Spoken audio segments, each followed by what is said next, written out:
Hello ඔක්කොමලට සුබ දවසක්.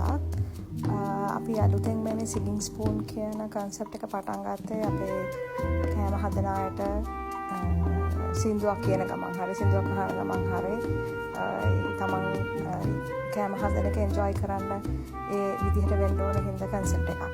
ඉතින් අපි අද වෙරළු අච්චාරුවක් අමුතු විදිහට කරන විදිහ මම මේ වීඩියෝ එකෙන් පෙන්නනවා.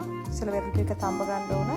තඹ ගන්නකොට ඔයගොල්ලන් අනිවාර්යයෙන්ම මේ ෆොටෝ එකේ තියෙන විදිහට හොඳට වෙරළු ටික හොදලා අරගෙන ලුණු මම මගේ විදිහට කහ පොඩ්ඩක් දැම්මා සහ ඒක හොඳට ලිපේ තියාගෙන මේ විදිහට පැලෙනකන්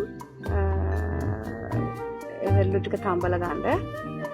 ඊට පස්සේ ඔයගොල්ලන් වෙරළු ටික වෙනමම අයින් කරලා වතුර ටික බේරලා අරගෙන වෙනමම ආපහු වාජනයක් ලිපේ තියලා ඉවර වෙලා ඒකට ඒකේ මැරිනේෂන් එක ඒ කියන්නේ ඔයගොල්ලන්ගේ අචාරුවේ සෝස් එක හදාගන්න ඉස්සලාම පොඩි තෙල් ටිකක් දාන්න. මගේ විදිහට මේක හදන්න තෙල් ටිකක් දාලා ඉවර වෙලා ඒකට තෙල් එක රත් වෙනකොට පොඩ්ඩක් සුදු ලුණු ටිකක් හොඳටම චූටියට චොප් කරලා අරගෙන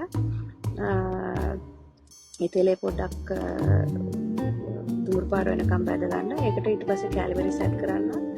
ඇඩ් කරන ගමන් ගම්බරි සෙට් කරන්න. ආපහු ලුණු ටිකක් ඇඩ් කරන්න.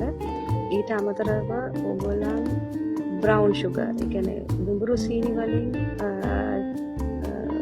බෙරළු වලට හරියන ප්‍රමාණයට ඇඩ් කරගෙන ඉවර වෙලා ඔයගොල්ලන් ඒක හොඳට හැඳිලාගෙන ඒක අපි හැඳ උඩට අරන් බලනකොට නූලට වගේ ඒක බේරෙන්න හොඳ ගොරෝසු ද්‍රාවණයක් විදිහට හදාගන්න. ඒ හදාගත්ත ද්‍රාවණය අන්තිමට ලිපෙන් ලිප නිවල ඉවර වෙලා ඔයගොල්ලන්ගේ බැදපු 3-5 ටිකක් ඒකට ඇඩ් කරගන්න. ඊට පස්සේ ඒකත් හොඳට කවලම් කරලා ඔයගොල්ලන් තඹලා ගත්ත වෙරළු ටික එකට දාලා හොඳට කවලම් කරන්න.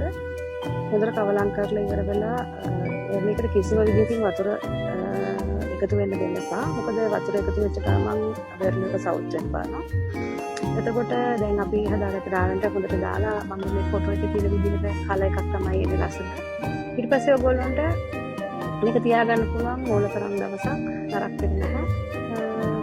මේකේ අමුතුම රසක් තියෙන්නේ අපි අර ඇඩ් කරගත්ත 3-5 හින්දා පොඩිම පොඩ්ඩක් බඩපුතු 3-5 ඇඩ් කරගත්ත නිසා